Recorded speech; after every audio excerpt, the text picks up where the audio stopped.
할렐루야. 사랑하는 성도 여러분, 한 주간도 주 안에서 평안하셨습니까? 오늘은 4월 24일 거룩하고 복된 주일날 우리 하나님 앞에 함께 예배할 수 있어서 정말 감사와 찬양과 영광을 하나님 앞에 올려드립니다. 혹시 부득이한 사정으로 본교회 참석하지 못하셨거나 또 몸이 불편하셔서 회중 예배 참석하지 못하시는 우리 성도님들을 예수님의 이름으로 위로하고 오늘 이 예배 가운데 하나님의 놀라운 은혜와 또 위로와 평강이 함께 하시기를 예수님의 이름으로 축복합니다. 다 같이 묵도하심으로 예배하시겠습니다. 복 있는 사람은 악인의 꾀를 쫓지 아니하며 죄인의 길에 서지 아니하며 오만한 자의 자리에 앉지 아니하고 오직 여호와의 율법을 즐거워하여 그 율법을 주야로 묵상하는 자로다. 저는 시냇가에 심은 나무가 시절을 쫓아 과실을 맺으며 그 잎사귀가 마르지 아니함 같으니 그 행사가 다 형통하리로다. 아멘. 다 같이 찬송가 1장 찬송 부르시겠습니다.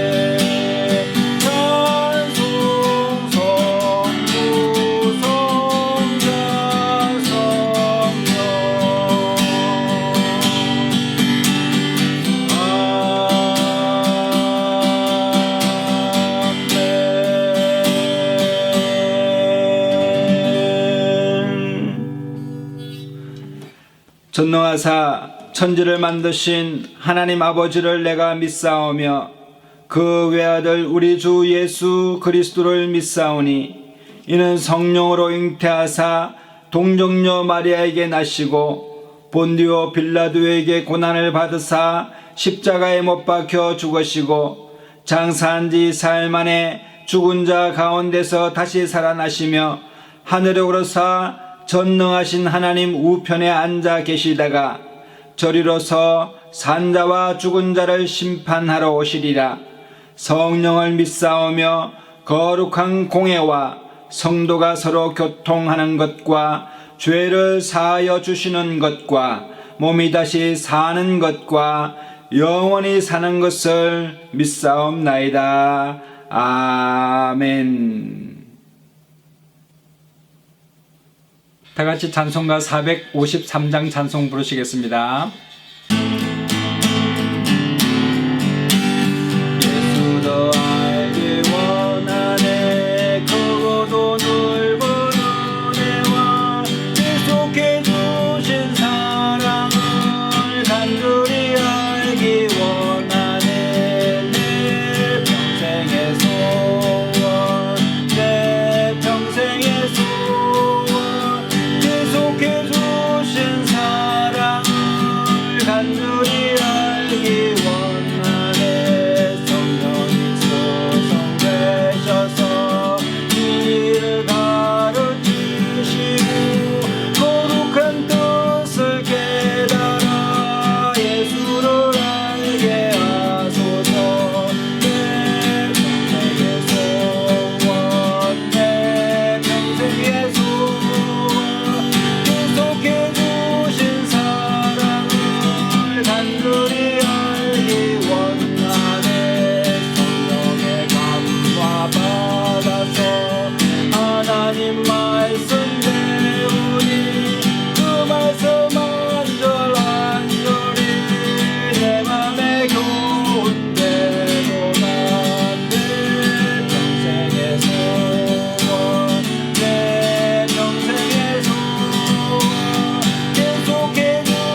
은혜 주신 감사합니다. 할렐루야 할렐루야 할렐루야 할렐루야 할렐루야 할렐루야 성령님 감사라바라바사라바라사라바라 하나님 아버지 하나님 아버지 기름 부으시옵소서. 하나님 아버지 상한 심령들이 귀함받게 하여 주시고 회개하고 자복하는 심령 가운데 성령의 기름 부으시고 충만케 하여 주시고 예수의 십자가의 물로 흘러들어가게 하여 주셔서 하나님 정결한 마음 깨끗한 마음을 하여 주시옵소서. 하나님을 언제나 신중하고 하나만 저를 간단하게 주시는 시원한 주문하게 하여 주시고 성령님 아버지 가마담들의 약속함을 시간에 임하게 여러분의 하나님 아버지 구하여 주시옵소서. 주여 하나님 아버지의 성령을 우리 하나님 부어주시옵시고 하나님 오늘 열어주시옵기를 간절히 원합니다. 하나님 아버지의 땅을 간절하게 신문을 내리시는 아버지의 분들에게 시간을 천만에 일어나여 주시는 생명의 가인의 통을 시는 통을 하나님 하나님 이내리시는 하늘로 하늘로 주여 성령님 아버지 오늘 여러분 신령적으로 충만하게 하시고 주여 사망과 후회는 신음을 위하여 주시고 하나님 악한 길이 무너지는 역시간과 있는 수가 역사하여 주시기를 간절히 원합니다. 아버지 하나님 아버지 하여 주시옵소서. 하나님의 영으로 하나님 예배하게 하여 주시옵소서. 하나님 주신의 생각을 대하여 주시고 하나님의 영으로 하나님 앞에 나아갈 수 있도록 역사하여 주시옵소서. 주신의 생각을 하나님과 원수가 되는 주는 하나의 힘을 굴복지 아니할 수는 할 수 없음이라고 말씀하신 하나님 아버지 오늘 시간 하나님의 영을 쏟는 자 하나님 주여 하나님 아버지 주여 성령을 통하여 예배를 수여에 시간을 가하여 내시는 하늘로 하늘로 하늘로 하늘 찬양하시는 주님을 찬양합니다. 영광과 찬양과 존귀를 세세 무릎을 받으시기 합당하신 우리 주님을 찬양합니다. 내 영이 여호와를 찬송하리요 하나님 아버지 하나님의 정신을 찬양하리로다. 하늘로 하늘로 하늘로 하늘로 사나바사나바사나바사나바사나바사나바 주여 성령님 아버지 하나님 하늘로 하늘로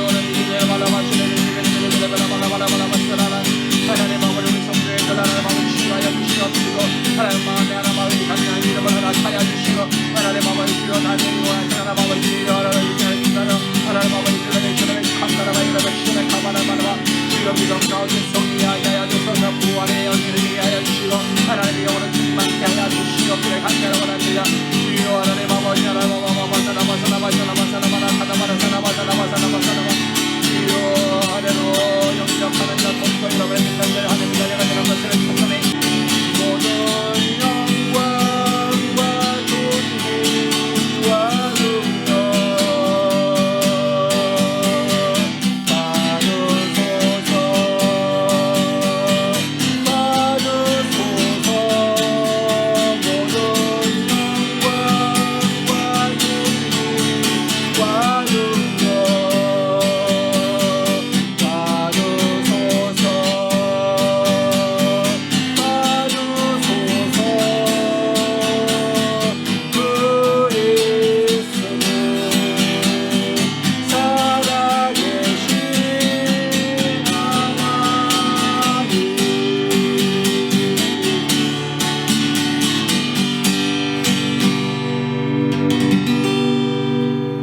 사랑과 은혜가 충만하신 하나님 은혜를 감사합니다. 복되고 거룩한 주일날에 우리를 불러주셔서 예배대로 삼아주시고 하나님 앞에 영과 진리로 예배할 수 있도록 은혜를 베풀어 주시니 감사합니다.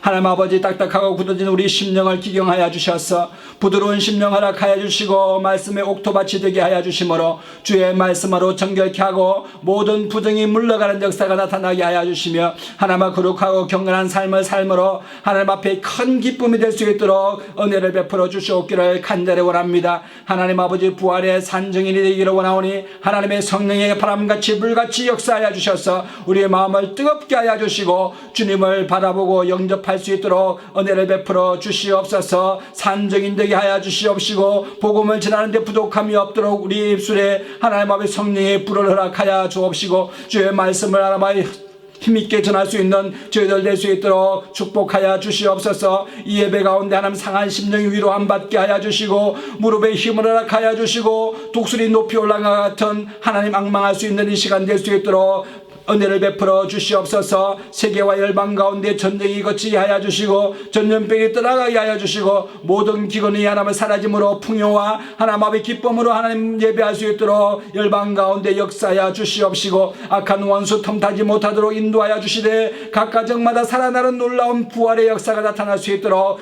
힘을 허락하여 주시옵소서. 이 시간에 몸이 불편하신 분 계십니다. 하나님 아버지 성령의 기름 부으심과 예수님의 십자가의 보혈로 말미암아 하나님 아버지여 정결하게 하시고 치유함 받는 기적의 시간 될 수 있도록 하나님 축복하여 주시옵소서. 말씀을 사모하는 자에게 양식을 허락하시고 영의 양식을 통하여서 하나님 아버지 주님을 더욱더 찬양할 수 있도록 은총을 베풀어 주시옵소서. 나는 부활이요 생명이니 나를 믿는 자는 죽어도 살겠고 무릇 살아서 나를 믿는 자는 영원히 죽지 아니하라고 말씀하신 대로 하나님 아버지 오늘 이 시간에 주님 영접하고 하나님의 부활의 산소망 가운데 능력 있는 삶을 살아갈 수 있도록 은총을 베풀어 주시옵소서. 오늘 이 예배를 주님 홀로 영광 받아 주실 줄로 믿사옵고 우리 주 예수님의 이름으로 감사하며 기도드리옵나이다. 아멘. 오늘 함께 은혜 받으실 하나님의 말씀은 신약성경 고린도전서 15장 11절로 20절 말씀입니다. 제가 읽어드리겠습니다. 그리스도께서 죽은 자 가운데서 다시 살아나셨다 전파되었거늘 너희 중에서 어떤 이들은 어찌하여 죽은 자 가운데서 부활이 없다 하느냐. 만일 죽은 자의 부활이 없으면 그리스도도 다시 살지 못하셨으리라. 그리스도께서 만일 다시 살지 못하셨으면 우리의 전파하는 것도 헛것이요 또 너희 믿음도 헛것이며 또 우리가 하나님의 거짓 증인으로 발견되리니 우리가 하나님이 그리스도를 다시 살리셨다고 증거하였습니다. 만일 죽은 자가 다시 사는 것이 없으면 하나님이 그리스도를 다시 살리시지 아니하셨으리라. 만일 죽은 자가 다시 사는 것이 없으면 그리스도도 다시 사신 것이 없었을 터이요 그리스도께서 다시 사신 것이 없으면 너희의 믿음도 헛되고 너희가 여전히 죄 가운데 있을 것이요 또한 그리스도 안에서 잠자는 자도 망하였으리니 만일 그리스도 안에서 우리의 바라는 것이 다만 이생뿐이면 모든 사람 가운데 우리가 더욱 불쌍한 자리라. 그러나 이제 그리스도께서 죽은 자 가운데서 다시 살아 잠자는 자들의 첫 열매가 되셨도다. 아멘. 사도 바울은 예수님을 직접 만났던 사람입니다. 부활하신 예수님을 만나고 예수님의 부활의 증인으로서 그의 삶을 복음을 들고 살았던 사도입니다.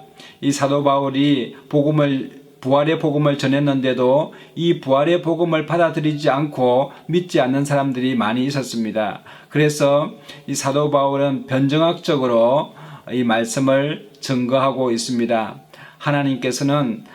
하나님께서 정하신 법이 있으신데 그 법에는 죽은 자가 반드시 모든 사람은 다 부활하게 되는데 어떤 사람은 생명의 부활로 어떤 사람은 심판의 부활로 부활하게 된다고 말하는 것입니다. 이것은 변함없는 하나님의 정하신 법이라는 사실을 설명하고 있습니다. 그래서 이 법에 따라서 예수님께서도 의인으로서 십자가에 죽으셔서 부활하셨습니다.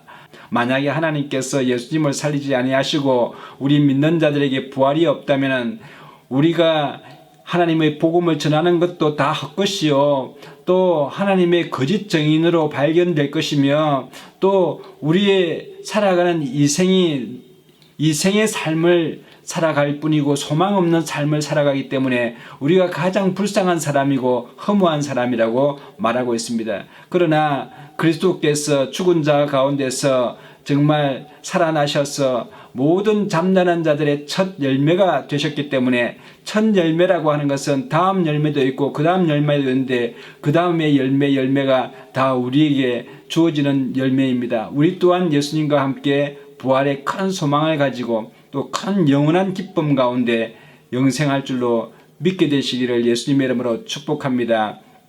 예수님이 부활하셨다는 것에 대해서 사도 바울은 세 가지 차원으로 증명을 하고 있는데 그것이 바로 여러분 사실적인 증명과 또 두 번째로는 하나님의 정하신 법의 차원에서의 증명과 우리 사람들 마음에 가지고 있는 양심적 차원에서의 증명을 하고 있습니다. 여러분 사실적인 것은 성경 말씀에 기록된 대로 예수님께서 부활하셔서 많은 사람들에게 보이셨다라고 하면서 사도 바울은 우리에게 설명해 주고 있습니다. 고린도전서 15장 전반부에는 사도 바울이 예수님에 대해서 게바에게 보이시고 또 후에 12제자에게와 그 후에 500여 형제에게 일시에 보이셨나니 그 중에 지금까지 태반이나 살아있고 어떤 이들은 잠들었으며 그 후에 야고보에게 보이셨으며 그 후에 모든 사도에게와 맨 나중에 만삭되지 못하여 난 자 같은 내게도 보이셨다라고 사도 바울은 예수님이 사실적으로 살아나셔서 많은 사람들에게 보였다고 기록하고 있습니다. 뿐만 아니라 예수님께서 정말 사실적으로 살아나셨다는 사실을 직접 손으로 만져본 사람이 있는데 그게 바로 예수님의 제자 중에 디두모라고 하는 도마입니다. 그래서 도마는 다른 제자들이 예수님을 만났을 때에 그 자리에 도마가 없었습니다. 그러니까 내가 예수님의 손에 못자국을 보며 또 내 손가락을 그 못자국에 넣어보며 또 내 손을 그 옆구리에 넣어보지 않고는 내가 믿지 못하겠노라라고 말하자 예수님께서 도마가 있는 자리에 8일 후에 나타나셔서 도마에게 말씀하고 있는 것입니다. 너희에게 평강이 있을지어다 라고 하면서 도마에게 이르시되 네가 네 손가락을 이리 내밀어 내 손을 보고 내 손을 내밀어서 내 옆구리에 넣어보라. 그리하고 믿음 없는 자가 되지 말고 믿는 자가 되라 라고 말씀하셨습니다. 도마가 예수님의 손을 만져보니 정말 손에 못자국이 만져졌습니다. 여러분, 우리가 부활이라고 생각했을 때 우리의 혼이 막 떠돌아다니고 형체 없이 다니는 그런 부활로 생각하기 일쑤입니다. 그러나 그렇지 않습니다. 성경적 하나님의 말씀에 근거한 부활은 우리의 영과 우리의 몸이 신령한 몸으로 변화되어서 정말 새롭게 만질 수 있는 육신이요, 또 예수님께서 제자들과 함께 아침에 조반을 드신 것처럼 여러분 먹을 수 있는 것이며 먹을 수 있는 몸이며 만질 수 있고 느낄 수 있는 몸으로서 정말 신령한 몸으로 다시 부활한다는 사실에 대해서 여러분 믿으시고 소망을 갖게 되시기를 바랍니다. 도마가 예수님의 손에 못자국을 만져보고 사실적으로 예수님이 부활하셨다는 것을 증명하면서 나의 주시오 나의 하나님이십니다 라고 예수님에게 고백하게 되었습니다. 예수님께서는 너는 나를 본고로 믿느냐, 보지 못하고 믿는 자들이 복되도다 라고 말하는 것입니다. 제가 기도할 때 예수님 제가 얼굴을 한번 뵙고 싶습니다. 예수님을 한번 만나고 싶습니다. 기도하다가도 아이고 보면은 도마처럼 보지 않고 믿는 자가 복되다고 했으니까 차라리 예수님 안 보고 그냥 믿겠습니다 하고 마음을 꾹 눌러 참은 적이 있습니다만, 여러분 예수님께서는 직접적으로 사실적으로 부활하셔서 많은 사람들을 만나봐 주셨습니다. 여러분, 우리가 무엇을 증명할 때에 한 가지 차원으로서만 증명을 하게 되면 참 불안하고 잘 믿어지지 않는 경우가 있습니다. 우리는 예수님이 부활했다고 했을 때 사실적인 것만 가지고 또 부활하셨다고 하니 사람들이 잘 믿으려 하지 않습니다. 그러나 여러분, 사도 바울은 하나님의 말씀의 법에 의해서 또 마음의 양심의 차원에 의해서 삼위일체로 우리에게 증명해 주는 것입니다. 여러분, 우리가 부부간에 결혼을 할 때에도 그냥 서로 사랑하기 때문에 그냥 결혼해서 산다라고 하면 사람들이 잘 인정하지 않지 않습니까? 혼인신고를 법적으로 정확하게 하고 서로 사랑하며 또 사실적으로 서로 둘이 살아야 되는 것이 부부관계 아니겠습니까? 그랬을 때 많은 사람들이 이 두 사람은 정말 부부로서 합당하다라고 인정하고 증거를 받을 수가 있게 되는 것입니다. 그래서 여러분, 사실적인 차원의 증명은 제가 서두에 말씀드렸지만은 두 번째로 하나님의 정하신 법에 따른 이 부활의 증명에 대해서 설명하고 또 양심의 법에 의해서 예수님이 어떻게 부활되었다는 것에 대해서 증명하는 것을 제가 말씀드리려고 합니다.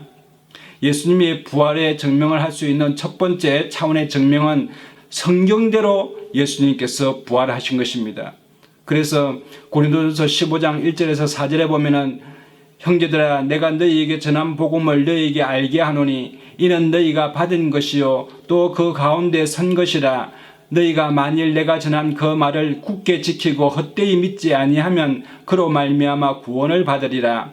내가 받은 것을 너희에게 전하였노니 이는 성경대로 그리스도께서 우리 죄를 위하여 죽으시고 장사 지낸 바 되셨다가 성경대로 사흘 만에 다시 살아나사라고 사도 바울은 기록하고 있는데, 예수님께서는 하나님의 말씀에 하나님의 법대로 죽으셨다가 하나님의 법대로 부활하셨습니다. 여러분, 이 온 우주 세계 만물은 하나님의 창조물입니다. 그래서 하나님은 이 세계 우주 만물을 창조하시고 또 이 창조물들을 다스리시는데, 하나님께서는 무엇으로 다스리냐고 하면은 법으로 다스리시는 것입니다. 그래서 이 세상이 그냥 막 이렇게 돌아가는 것이 아니고 법에 의해서 질서 있게 돌아가는 것입니다. 물리적으로도 여러분 만유인력이 있지 않습니까? 만유인력의 법칙이라고 말합니다. 또 중력의 법칙이라고 물리학에서도 말하는 것이 있습니다.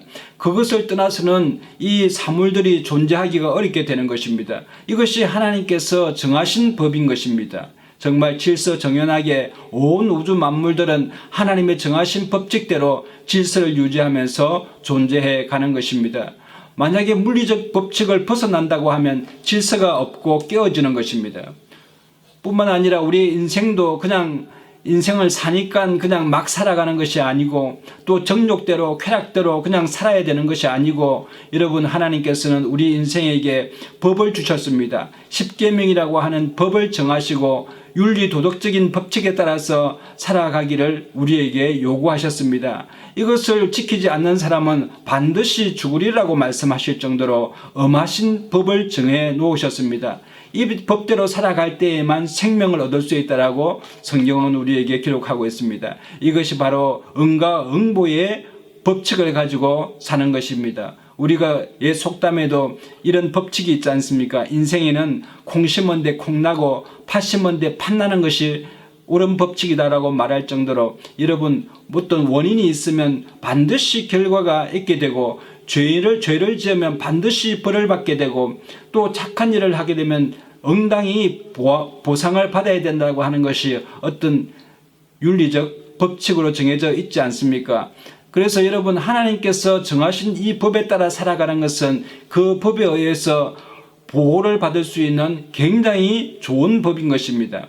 그래서 여러분, 이 법이 한번 제정되게 되면은 변할 수 없는 법이기 때문에 법을 만들 때는 함부로 법을 만들 수도 없을 뿐만 아니라 여러분 또 없앨 수도 없는 것이 바로 이 법입니다. 그렇기 때문에 법을 정한다는 것은 참으로 신중해야 되는 것입니다. 왜냐하면 이 법이 한번 정해지게 되면 예외가 없기 때문에 그렇습니다. 법을 제정하는 사람도 법을 지켜야 되고, 법을 집행하는 사람도 지켜야 되며, 그 법의 대상이 되는 사람도 모두가 다 이 법을 지켜야 되지, 법을 만든 사람은 이 법을 무시해버리고, 또 법을 집행하는 경찰들도 법을 지키지 않으면서 국민들에게만 법을 지키라고 요구할 수 없는 것이 법입니다. 그래서 이 법이 한번 정해지게 되면 모든 세계 만물에 그냥 영향을 미치고, 그것을 통하여서 기준을 삼아서 살아가게 되는 것이 이 하나님의 법칙입니다. 그래서 여러분, 하나님의 법에는 두 가지의 법이 있는데, 첫째로는 죄와 사망의 법이라고 하는 것이 있습니다. 죄를 지은 사람은 반드시 사망에 이른다는 그런 법입니다.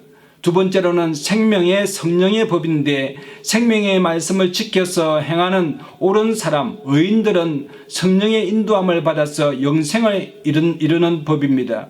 그래서 여러분, 죄를 지은 사람은 반드시 죽게 되는 것이 하나님의 정하신 법인 것입니다. 창세기서 2장 1절로 2절에 보면은 천지와 만물이 다 이루어지니라. 하나님이 그가 하시던 일을 일곱째 날에 다 마치시니 그가 하시던 모든 일을 마치시고 일곱째 날에 안식하시니라. 하나님은 인류 최초의 인간을 창조하셨습니다. 창조하시고 아담과 하와에게 그 이후에 법을 선포하셨는데, 16절에서 17절에 보면은 여호와 하나님이 그 사람에게 명하여 이르시되 동상 각종 나무의 열매는 내가 임의로 먹되 선악을 알게 하는 나무의 열매는 먹지 말라. 내가 먹는 날에는 반드시 죽으리라 하셨습니다. 여러분, 이때 반드시 죽으리라 라고 하는 이 말이, 문구가 바로 법의 선포인 것입니다. 그래서 여러분, 하나님께서 정하신 법인 이 말씀은 곧 생명인데 이것을 지키지 않으면 그 결과가 반드시 죽게 된다는 그런 법을 하나님께서는 정해 놓으셨습니다. 그래서 이 법이라고 하는 그 속성 속에서는 반드시 그렇게 되어야 되는 것, 이것이 법이 가지고 있는 속성인 것입니다. 여러분, 이러한 하나님의 법이 정말로 실현되었느냐? 충분히 증명이 되었다라고 말할 수가 있는 것입니다. 여러분, 죄와 사망의 법의 증명에 있어서 이 세상의 모든 사람들은 죄인으로 태어나고 죄인으로 살아왔던 모든 사람들은 다 예외 없이 죽게 되었습니다. 그래서 죄인은 죽는다라고 하는 하나님의 정하신 법은 충분히 우리가 인생의 역사를 통해서 돌아볼 때 모든 사람들이 다 죽었기 때문에 여러분, 이것은 확실한 근거를 가지고 있습니다. 마찬가지로 의인은 죽을 이유가 없다.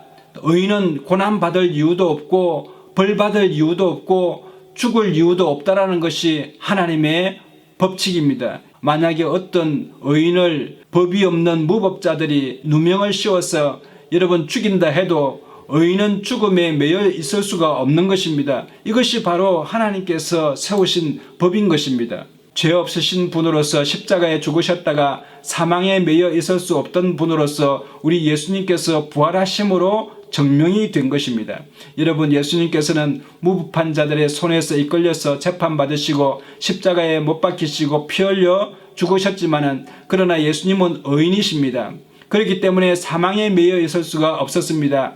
그리고 예수님이 당하신 고난은 충분히 보상을 받아야 하는 것입니다. 의인으로서 고난받으시고 십자가에서 죽으셨기 때문에 이것에 대해서 보상을 받으셔야 하는 것입니다. 이것이 하나님의 세우신 법이기 때문에 여러분, 예수님께서 부활하신 것으로 하나님의 말씀은 살아있는 것을 증명하고 있는 것입니다. 여러분, 우크라이나의 젤렌스키 대통령이 빛은 어두움을 이긴다라고 했을 때 이것도 하나님께서 정하신 것처럼 빌립보서 2장 9절에서 11절에 보면은 이름으로 하나님이 그를 지극히 높여 모든 이름 위에 뛰어난 이름을 주사 하늘에 있는 자들과 땅에 있는 자들과 땅 아래에 있는 자들로 모든 무릎을 예수의 이름에 꿇게 하시고 모든 입으로 예수 그리스도를 주라 시인하여 하나님 아버지께 영광을 돌리게 하셨느니라 라고 말씀하시면서 여러분, 하나님께서 예수님에게 후한상을 주시는 것을 볼 수가 있습니다. 여러분, 이 세상에 많은 사람들이 있지만 예수님을 우리는 주님이라고 부르는 것입니다. 누구든지 예수님에 대해서 우리는 주 예수 그리스도라고 부르지 않습니까? 이처럼 예수님의 이름을 높이고 또 하나님을 영광스럽게 하시는 우리 하나님이십니다. 그런데 여러분, 예수님께서 진짜 죄 없으시고 의인이신가를 어떻게 증명할 수가 있습니까? 그것은 바로 예수님을 재판했던 로마의 총독 빌라도의 증언에 의해서도 알 수가 있습니다. 유대인들이 예수님을 십자가에 못 박아라, 만약 못 박지 않으면 가이사의 충신이 아니고 우리는 밀란을 일으키겠다고 판결을 굽게 하는데 외압을 넣고 강요하였습니다. 그러나 빌라도가 아무리 예수님을 이렇게 신문에 봐도 예수님은 죄가 없었습니다. 요한복음 19장 6절에 보면은 대제사장들과 아랫사람들이 예수를 보고 소리 질러 이르되 십자가에 못 박으소서 십자가에 못 박으소서 하는지라 빌라도가 이르되 너희가 친히 데려다가 십자가에 못 박으라 나는 그에게서 죄를 찾지 못하였노라. 예수님을 아무리 로마의 그 총독이 신문해봐도 예수님에게는 찾을 죄목이 없었습니다. 요한복음 19장 6절로 16절에 보면은 유대인들이 대답하되 우리에게 법이 있으니 그 법대로 하면 그가 당연히 죽을 것은 그가 자기를 하나님의 아들이라 함이니이다. 빌라도가 이 말을 듣고 더욱 두려워하여 다시 관정에 들어가서 예수께 말하되 너는 어디로부터냐 하되 예수께서 대답하여 주지 아니하시는지라. 여러분, 유대인들이 예수님에 대해서 하나님의 아들이라고 하니까 빌라도는 그 말을 그대로 받아들였습니다. 하나님의 아들이라고 하니 너무나 두려웠습니다. 그래서 당신은 유대인의 왕인데 누구의 명을 받은 왕입니까? 라고 물어보게 되자 예수님께서는 그에 대해서 대답하지 않았습니다. 그래서 빌라도가 말하기를 예수님에 대해서 내가 너를 놓을 고난도 있고 또 십자가에 못 박을 고난도 있는 줄 네가 알지 못하느냐라고 예수님께 말하자 예수님께서 위에서 주지 아니하셨더라면 나를 해할 권한이 없으리니 그러므로 나를 네게 넘겨준 자의 죄는 더 크니라 라고 하셨습니다. 그랬때에 빌라도가 예수님을 놓아주려고 힘썼지만은 유대인들이 더욱 소리질러 이르되 이 사람을 놓으면 가이사의 충신이 아닙니다. 무릇 자기를 왕이라 하는 자는 가이사를 반역하는 것이니이다 라고 하면서 빌라도를 협박하게 됩니다. 그래서 빌라도가 이 말을 듣고 예수님을 끌고 나가서 돌을 깐 뜰에 있는 재판석에 앉아 있었는데 이날은 6월절 준비일이요 때는 육시라. 빌라도가 유대인들에게 이르되 보라 너희 왕이로다. 그들이 소리 지르되 없이하소서 없이하소서 그를 십자가에 못 박게 하소서. 빌라도가 이르되 내가 너희 왕을 십자가에 못 박으랴.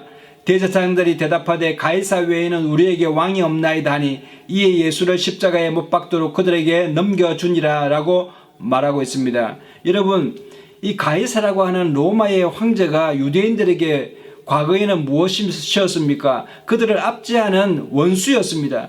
그러나 예수님을 죽이는 데 있어서는 마치 그들이 유대인들이 가이사의 충신처럼 이렇게 아주 거짓을 말하는 것을 볼 수가 있습니다. 여러분, 그러나 빌라도가 볼 때는 예수님은 분명히 죄가 없으신 분이라고 그런 마음의 확정을 가지고 있는 것을 볼 수가 있습니다. 그래서 예수님은 의인이었습니다.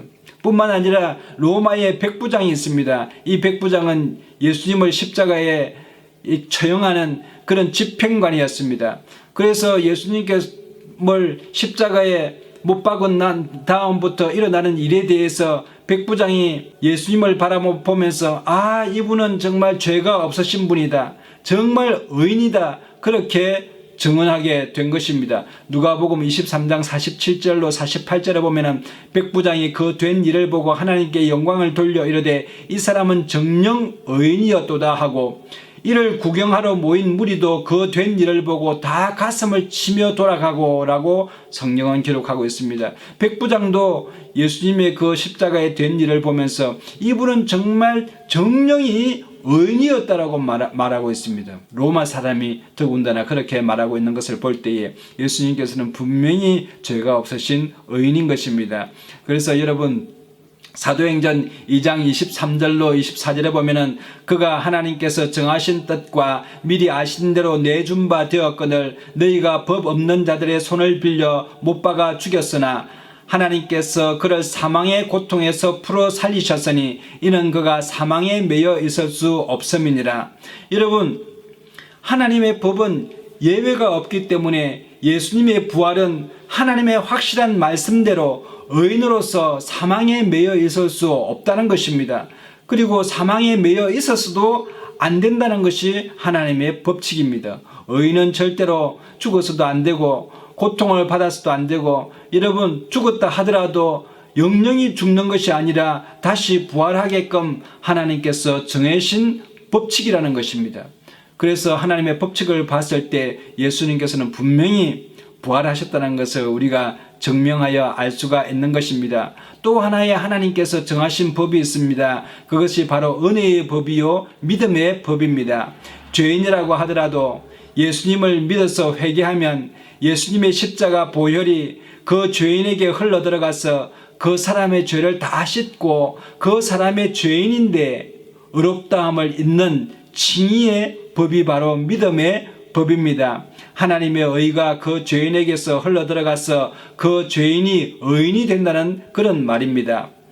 그러면은 이 죄인도 사망에 매여 있을 수 없어서 부활하게 된다는 법칙입니다. 그래서 예수를 믿는 사람들이 사망에 매여 있을 수 없고 영생을 얻게 된다는 놀라운 하나님의 법을 하나님께서는 세우셨습니다. 로마서 3장 21절로 24절에 보면은 이제는 율법 외에 하나님의 한 의가 나타났으니 율법과 선지자들에게 증거를 받은 것이라.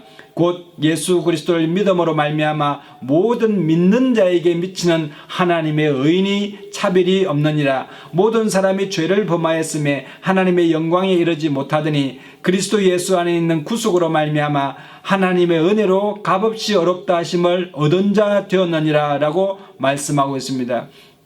그래서 여러분, 우리가 예수님을 믿게 되면 그 믿음의 의로, 믿음의 법으로 의해서 우리 또한 의인이 되어서 예수님과 함께 부활하게 된다는 것을 설명하고 있습니다. 그래서 로마서 3장 27절에는 그런 적 자랑할 데가 어디 있느냐 있을 수 없느니라 무슨 법으로냐 행위로냐 아니라 오직 믿음의 법으로니라 라고 말씀하고 있습니다. 여러분 그래서 값없이 우리에게 은혜로 주어진 법이기 때문에 이 법에 의해서 우리가 부활함을 입기 때문에 여러분 우리의 행위로서는 정말 자랑할 것이 없을 정도로 정말 주님 감사합니다. 감사합니다. 부족한 이 죄인을 살려주셨으니 얼마나 감사한지 모르겠습니다. 하나님 은혜에 감사할 수밖에 없는 그런 삶을 살 수밖에 없는 것입니다. 여러분 이 믿음의 법이라는 것은 율법과 선지자들에게 증거를 받은 법인데 그렇기 때문에 이것은 법의 효력을 가질 수가 있는 것입니다. 그러므로 이것도 법이 되는 것입니다. 여러분 시편 19편 7절에서 9절에 보면은 여호와의 율법은 완전하여 영혼을 소성케 하고 여호와의 증거는 확실하여 우둔한 자로 지혜롭게 하며 여호와의 교훈은 정직하여 마음을 기쁘게 하고 여호와의 계명은 순결하여 눈을 밝게 하도다. 여호와를 경외하는 도는 정결하여 영혼까지 이르고 여호와의 규례는 확실하여 다 의로우니 금 곧 많은 정금보다 더 사모할 것이며 꿀과 송이꿀보다 더 달도다라고 말씀하고 있습니다.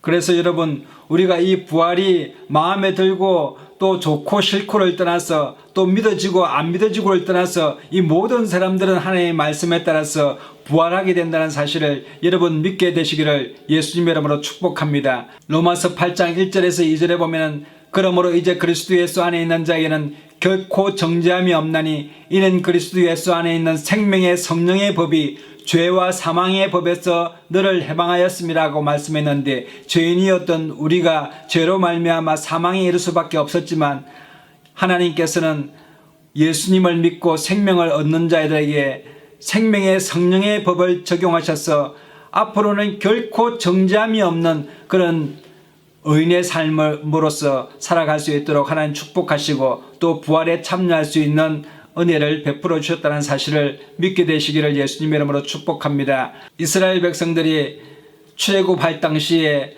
앞에 가로막혀 있었던 그 홍해 바다를 가르고 또 거기에 여리고를 부수고 승리하면서 승승장구하면서 나아갈 때에 모압 왕 발락이라는 사람이 발람 선지자를 통해서 저주의 주수를 이스라엘 백성들에게 글을 달라고 말합니다. 그래서 발람이 저주를 하려고 하는데 이스라엘 백성은 내가 축복하기로 결정한 백성이라고 하면서 축복만 하라고 명령하셨습니다. 민수기서 23장 18절에 보면은 발락이 발람 선지자에게 이스라엘을 저주하라 하니 도리어 축복하게 되었는데 하나님은 인생이 아니시니 시건치 아니하시고 인자가 아니시니 후회가 없으시도다. 어찌 그 말씀하신 바를 행치 아니하시며 하신 말씀을 실행치 않으시랴.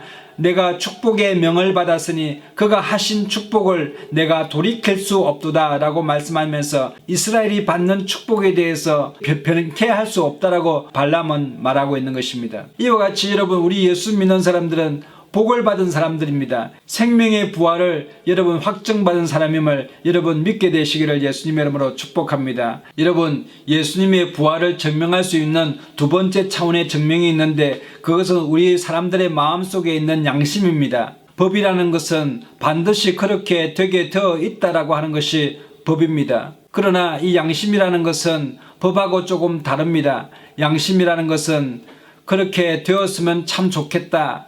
그렇게 되어야 되지 않겠나?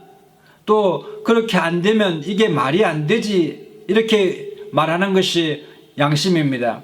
죄를 지으면 마땅히 벌을 받아야 마땅하지. 그러나 죄인이 아니면 죽어서는 안 되지. 이렇게 말하는 것입니다. 오히려 어려운 행동에 대한 상을 받아야 되지 않겠나? 라고 말하는 것이 우리 모든 사람들의 마음 가운데 가지고 있는 양심인 것입니다.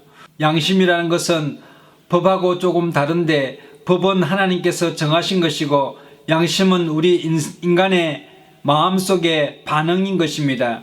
그래서 하나님께서 정하신 법에 대해서 정말 그것은 타당하다, 정말 옳으신 것이다. 그렇게 만약에 안 되면 그게 말이 안 되지 라고 마음속에서 속삭이는 것입니다. 그렇게 되어야 정말 옳은 일이지라고 말하는 것입니다. 죄를 짓지 않았는데 억울하게 의인으로서 만약에 고난을 받거나 죽음을 당하게 되면 그건 말이 안 되지.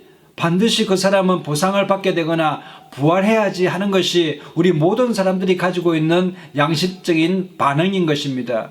그래서 여러분, 나 같은 죄인은 형벌을 받아서 죽는 것이 마땅하지만 십자가에 달리신 예수님은 정말 그분은 죄가 없으시기 때문에 고난으로 끝나서는 안 되고 반드시 후한 보상이 되어야지, 그것이 마땅하지. 그래서 예수님께서는 영광을 받으시고 찬양을 받으시는 것이 합당하시지라고 마음 가운데 우리가 반응을 보이는 것, 그것이 바로 양심인 것입니다. 그래서 정말 법이 중요한 것만큼 양심의 법이 상당히 중요합니다. 그래서 이 세상이 법만 가지고는 잘 통치가 되지 않습니다. 양심이 없는 사람을 법으로 아무리 단속하려고 해도 어떤 한계에 부딪히게 되는 것입니다. 다 못 잡게 되는 것입니다. 독일의 도덕 윤리학 철학자 임마누엘 칸트의 아버지의 일화를 들려드리면, 그 칸트의 아버지가 길을 가는데 강도를 만나게 되었습니다. 강도들이 칸트 아버지에게 네가 소유하고 있는 모든 것 다 꺼내놔라 라고 말합니다. 그래서 자신이 소유하고 있는 모든 것을 다 끄집어냈습니다. 이게 전부냐? 전부다 라고 말합니다. 그래서 이제 아버지는 갈 길을 가게 되었는데, 가다 보니까 호주머니에 금 조각 하나가 있었는데 그것을 미처 발견하지 못했던 것입니다. 그래서 그 금 조각을 가지고 다시 강도에게 가서 찾아가서 내가 이 전부라고 했지만 찾아보니까 금 조각이 하나 있어서 다시 가져왔다고 말합니다. 그런데 그 강도가 그 분의 그 인품을 보고는 무릎을 꿇고는 모든 것을 다 돌려드리면서 자신들을 용서해달라고 말했다는 그런 일화가 있습니다. 칸트의 아버지가 그만큼 양심에 정말 정직하게 인생을 살았다라고 말합니다. 그러면서 여러분, 이 독일의 도덕학의 아버지 또 윤리학의 철학자인 이 임마누엘 칸트가 한 양심에 대해서 한 이야기가 있습니다. 정말 생각할수록 신비하고 경이로운 것이 두 가지가 있는데, 하나는 하나님이 저 하늘에 지으신 별이요, 또 하나는 이 땅에 살아가는 나 자신의 마음속에 빛나는 별, 곧 양심의 별이라고 말하고 있습니다. 그처럼 이 양심이라는 것은 상당히 중요하고 사람을 살리는 능력이 있으며, 또 양심은 숨겨진 것을 꿰뚫어 보는 능력이 있다라고 임마누엘 칸트는 말하고 있는 것입니다.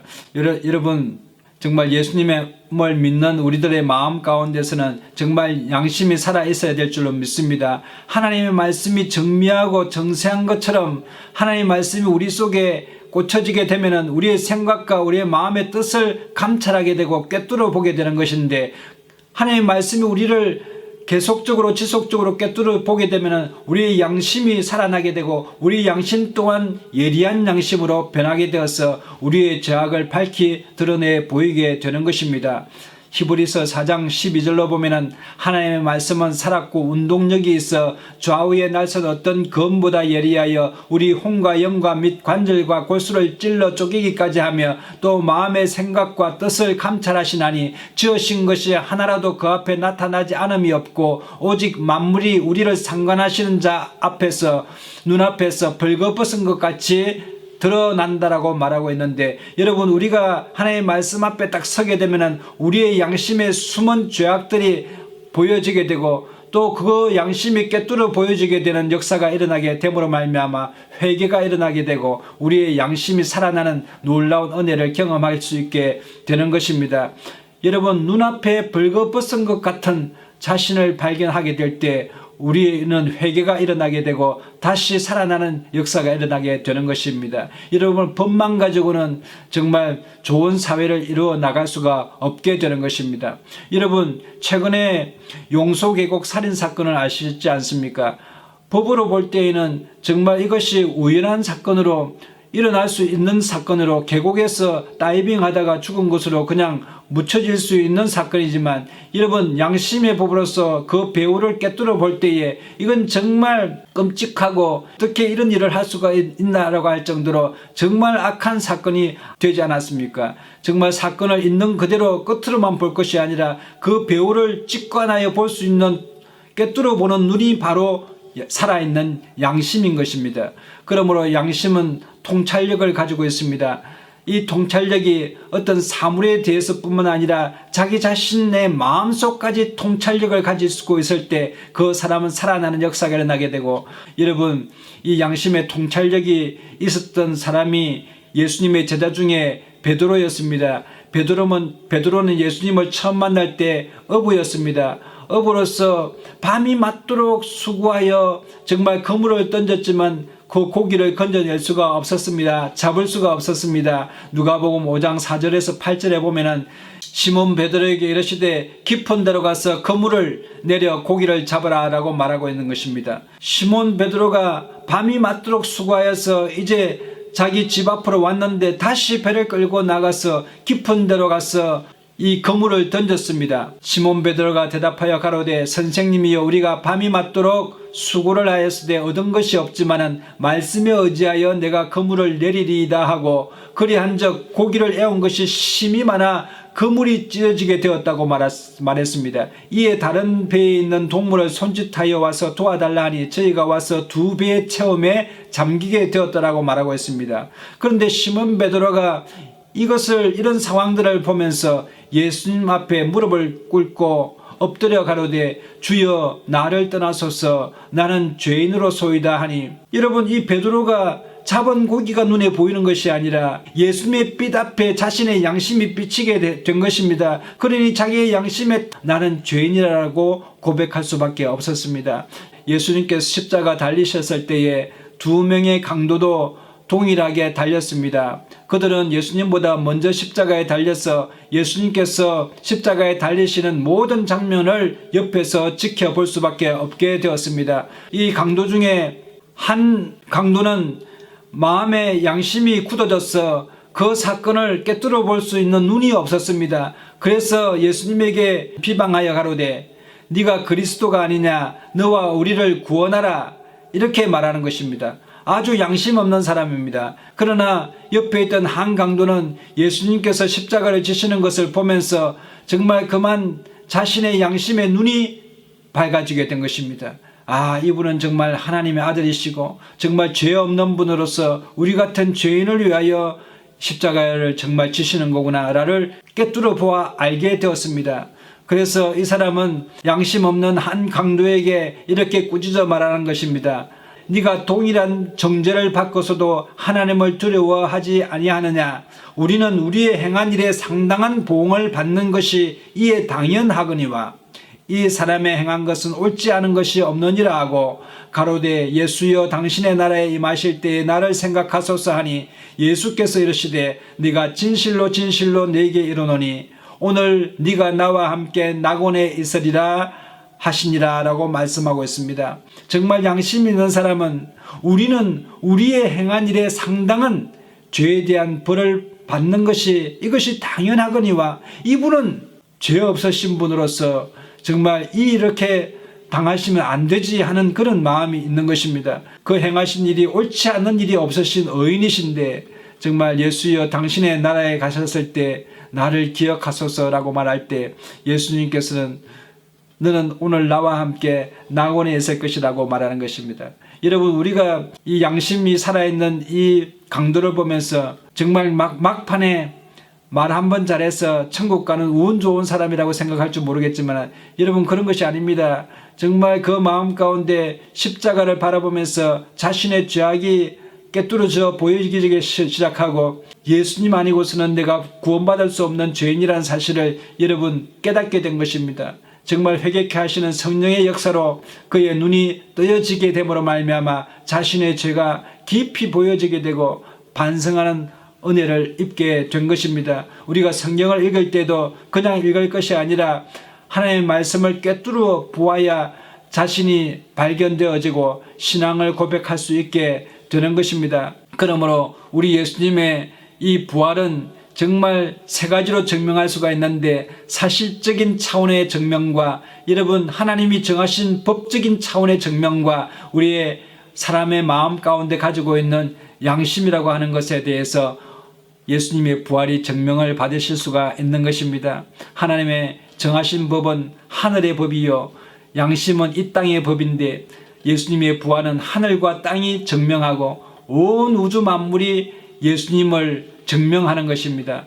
여러분, 이러한 정말 명백한 진리가 사람들은 잘 믿지를 못합니다. 예수님을 믿지 않는 사람들은 예수님이 부활했다면 하나의 소설책에 나오는 이야기 정도로 치부합니다. 왜냐하면 여러분, 이 명백한 진리는 너무나 밝고 빛이 나기 때문에 사람들이, 어둠에 있는 사람들이 잘 보지 못합니다. 눈이 부셔서 보지를 못하는 것입니다. 진리가 너무 확고하고 명확하면 태양이 밝아서 눈이 부셔서 앞을 잘 보지 못하는 것처럼 진리를 말해줘도 여러분 볼 수 없게 되는 상황인데, 예수님의 부활은 너무나 밝고 명확한 진리이며 여러분 사실에 대해서 여러분 꼭 믿게 되시기를 바랍니다. 뿐만 아니라 여러분 믿음의 법에 의해서 예수님의 부활이 우리에게 증가되어서 예수님을 믿음으로 말미암아 우리가 의인되고 생명의 부활로 참여하게 되는 것은 당연한 일이고 반드시 있게 되는 사실에 대해서 여러분 마음에 의심하지 마시고 믿게 되시기를 예수님의 이름으로 축복합니다. 여러분에게 좋은 일이 납니다. 여러분의 가정에 하나님의 놀라운 부활의 은혜가 충만하게 되시기를 예수님의 이름으로 축복합니다. 다 같이 기도하겠습니다. 사랑과 은혜가 충만하신 하나님, 은혜를 감사합니다. 사도 바울이 예수님의 부활에 대해서 세 가지로 증명했는데, 하나님 아버지여, 정말 우리 마음 가운데도 추호도 의심이 없는 부활의 소망을 가지고 믿음으로 승리하는 저희들 되게 하여 주시고, 하나님 우리의 삶도 날마다 살아나고 날마다 번성케 되며 하나님께 영광과 찬양 돌리는 귀한 삶을 살아갈 수 있도록 하나님 은혜를 베풀어 주시옵소서. 늘 함께 하심을 감사드리옵고 우리 주 예수님 이름으로 감사하며 기도드리옵나이다. 아멘.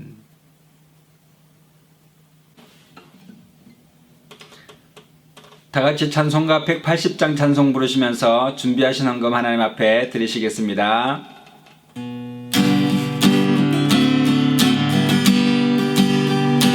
하나님은 나팔 소리 천지 진동할 때에 예수 영광 중에 구름 타시고 천사들은 세계 만국 모든 곳에 보내려 구원받은 성도들을 나팔 불 때 나의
오늘 이 시간에 헌금을 위해 제가 기도하겠습니다. 혹시 몸이 아픈 분들은 아픈 부위에 믿음으로 손을 얹으시고 또 마음에 소원이 있는 분들은 가슴에 손을 얹으시면 제가 위하여 기도하겠습니다. 참으로 좋으신 하나님, 은혜를 감사합니다. 복되고 거룩한 주일날에 우리를 불러주셔서 예배자로 서게 하여 주시고 하나님 앞에 감사와 찬양의 예배 드릴 수 있도록 은혜 베풀어 주심을 감사합니다.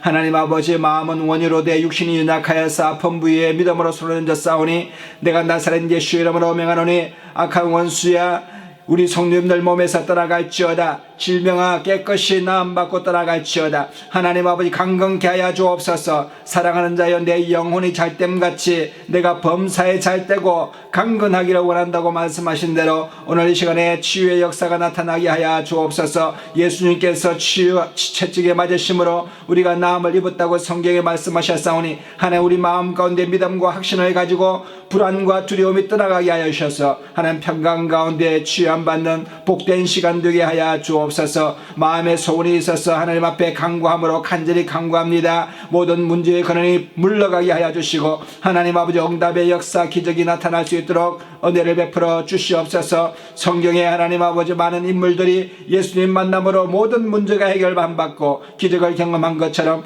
오늘 이 시간에 하나님 아버지 앞에 간구하는 심령 가운데 하나님 아버지 응답하여 주시고 주의 평강으로 인도하여 주시옵소서. 오늘 이 시간에 하나님 귀한 예물들입니다. 11조 헌금 감사 헌금 선교 예물 하나님 앞에 올려드리오니 하나님 아버지 드린 손길 가운데 복에 복을 다하여 주시고 들어가도 나가도 복을 받는 신명기 28장의 복의 고난의 삶을 살게 하여 주시고 하나님 아버지 아브라함의 축복을 예수 그리스도를 통하여 우리에게 주신 바 된다고 말씀하셨사오니 하나님 가정 가운데 다다 손손이 주 안에서 복을 받는 귀한 가정들 되게 하여 주시옵소서. 이 예물이 사용되는 곳마다 하나님 나라가 확장되게 하여 주시고 교회가 덤들이 세워지게 하여 주옵시며 주님 홀로 허명하여 주시옵소서. 늘 감사와 찬양과 영광을 올려드리기를 간절히 원하옵고 우리와 늘 함께 하시는 주님을 찬양하옵고 우리 주 예수님 이름으로 감사하며 축복하고 기도드리옵나이다. 아멘. 지금은 우리 주 예수 그리스도의 놀라우신 은혜와 하나님 아버지의 극진하신 사랑하심과 성령님의 감화감동 교통인도 내주 축복하심이 오늘 이 시간에 예수 그리스도의 부활에 참여하기를 원하는 하나님의 사람들 머리 위에와 가정과 자녀들과 생업과 범사 가운데와 이 나라와 민족과 열방 가운데 교회 가운데 이제로부터 영원토록 함께 하시옵기를 간절히 축원하옵나이다. 아멘. 할렐루야. 우리 하나님께 영광의 박수 올려드리겠습니다. 이상으로 주일 예배를 모두 마치겠습니다. 우리 옆에 분에게 함께 인사하시겠습니다. 당신은 복의 근원입니다. 사랑하고 축복합니다. 좋은 일이 납니다. 성령 안에서 잘되게 되게 되어 있습니다. 한 주간도 믿음으로 승리하게 되시는 저와 여러분 되시기를 예수님의 이름으로 축복합니다.